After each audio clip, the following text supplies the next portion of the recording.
Hello there. My name's Peyton McKevitt. I am an aspiring creator. I practice in all kinds of different mediums. Uh, Anything from, creative writing to drawing.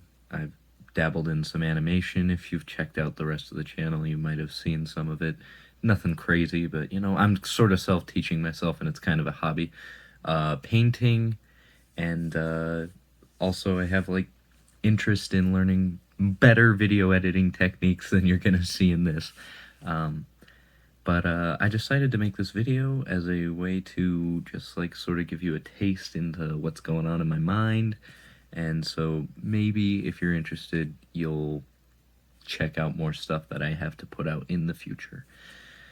The following is going to be a short story that I wrote called Mr. Self-Destruct. It is named after one of my favorite Nine Inch Nails songs. Nine Inch Nails is one of my favorite bands and is a major influence on my creative process.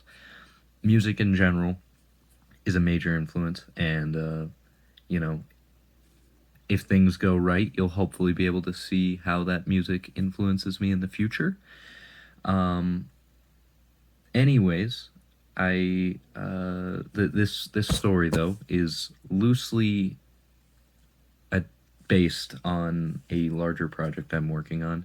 I'm more than likely going to adapt the scene that this story takes place in into a video in the future. I just need to get better at my craft and also need the time to do it. But yeah, without further ado, here's Mr. Self-Destruct. Mr. Self-Destruct. And as always, if you're upset by anything I had to say tonight, I'll be out back. A shirtless man is seen in the monitor above the stage. A large sword-shaped tattoo takes up the majority of his chest. He is wearing a utility belt, plate mail armor on his forearms, steel-toed boots, and a pair of gloves with metal-lined knuckles. A combination of the cloth mask with no eye holes covering up the top half of his face and my severe disassociation distracts me from the fact that he is me. I step down from the small stage and take in the crowd's laughter one more time. The MC announces that the next comic will be up in 5 minutes and the industrial metal resumes playing. Shannon at the bar is still chuckling to himself about my set as he refills my glass. He still doesn't understand why I do it, but he respects my choice all the same. A quick pound of the dark and bitter, and I'm off to prepare for my punishment. I enter the tiny bathroom and begin admiring myself in the mirror. I'm proud of my physique, but there's always work to do. I lift my mask and look in the reflection right in the eyes. When are you going to stand up for yourself? Why do you train to be so strong and fierce if this is the end result? A man who defends his ideas must not shut out his criticism. I am in no way perfect. If what I say upsets people, I must be willing to let them express it to me in the only language I truly can comprehend. Violence. You could be so much more. You could do unto them as they do to you.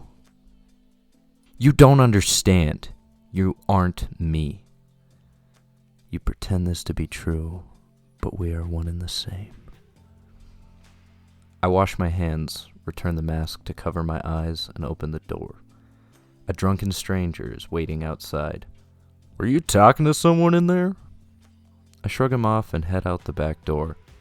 Cigarettes and shitty fast food fills my nostrils. And cat piss. Mostly cat piss. In any other setting, though, the stench would be putrid, but there's something about this alley that makes me feel more like home. I stare up at my old pair of work shoes, accompanied by tens more dangling from the power line above. The warm lighting from the pole highlights a man with a cigarette hanging out of his mouth, waiting for me outside. He's a familiar face, not one I'm particularly fond of. But I put aside my bias and begin the ritual. Now, you can let me have it. I mean, really have it. I understand that I may have upset you, so really let me feel what you're feeling. I ask you to stay away from my head, but then again, who's here to enforce the rules anyways? You're really gonna let this jerk have his way with you? You deserve to stand up to him, more than anyone. The man cracks his knuckles and grins. I'm gonna enjoy this. I let down my guard. Not as much as me, bud. Not as much as me. Before I can even take a breath, his fist hits me in the stomach. A sharp sensation is complemented by the stout that I just had minutes ago, gargling to the back of my mouth. In this bent-over position, his knee makes contact with my nose, and a crimson river begins to pour out of it. You said stay away from the head, remember? My initial reaction is to get mad, but I bury it deep within as he crashes his foot into my shin. A surge fills my whole body, numbing the sensation of the 2 consecutive punches to the chest that follow. He laughs, and I laugh back. See, you do think I'm funny. The remark is returned with knuckles to my jaw. The temper begins to boil. Come on, at least tell him to follow your one rule, you spineless rat. He pushes me to the ground and spits on me. I lay limp, pretending that I don't have any fight left in me. He kicks me in the temple. The pot begins to boil. I begin to pick myself up as his fist heads for my head once more.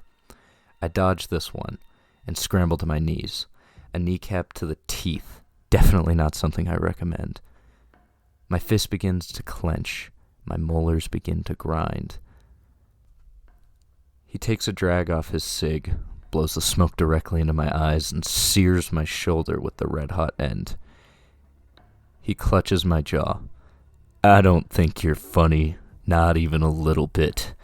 I just like to laugh at pathetic things. I can't take this anymore. He winds up another punch aimed at my skull. His knuckles are met by the steel on my forearms. The rolling boil is so intense that my vision starts shaking. I see his confidence drain into fear. Oh, hey man, this isn't what you promised. I grab his wrist with my right hand and force his elbow in the wrong direction. You went for my fucking head one too many times. His shrieks of pain are drowned out by the pumping of my own blood. The fury engulfs me. I can tell how much stronger I am than him. All I feel is adrenaline and a lightning storm of rage in my brain. I am in hell. The flames of fury focus on freedom. I am aware. I am here. I have control. Years of creativity break out of my vault, and this man is no more than a canvas for my violent heart. My eyes deceive me. None of my surroundings are familiar, nor do they make sense. Just he and I in this hellscape, and even he looks like something I have never seen before. A swift steel strike shatters his shin as I let out a battle cry. A fist flies for his fearful face. The monumental momentum marches his body back. Total loss of balance brings both boots beyond the ground. His head hits the hard cement. He already is long defeated, but my rage has just begun. I stomp on his leg. I punch him in the head, his stupid, spineless head. I make sure to break his already jacked up nose. I return the favor and drop my knee directly on his teeth. I sink to his level and grab him by his skull. With both hands, I lift him from the ground and smash his head to the ground. I do it again, and again, and again, again, again, again, again, again, again, again. Don't you ever go for my head again, you freak. The fire begins to flicker. He does not move. He is breathing, but he doesn't seem to respond to anything. I examine his now unrecognizable face. In this moment, I feel proud. So swollen, you could hardly tell what's what. Somehow his eyelids are still open, and I can see myself in his eyes. The fire begins to rage on once more as this sight disgusts me. I begin to choke him. He begins to struggle. I push harder. He struggles more. The force slowly goes down on his neck, more and more and more, until all of me is on his throat. He stops struggling. With a deep breath, a scent of home stings my nostrils. My vision clears up, and I see the graffiti on the wall in front of me. This one's new. I take a moment to admire the clean line work and how they used a combination of lights and darks of the same hue with just a hint of pure white to create a neon effect. The warm lighting from the pole begins to flicker, and my eyes slowly begin to drift down until in the puddle before him, I see a man with a bleeding smile. That smile is fading to dread. I've almost let that mask covering the top half of his face distract me from the fact that he is me. You finally stood up for yourself, but at the cost of falling to my knees in the name of suffering. What have I done?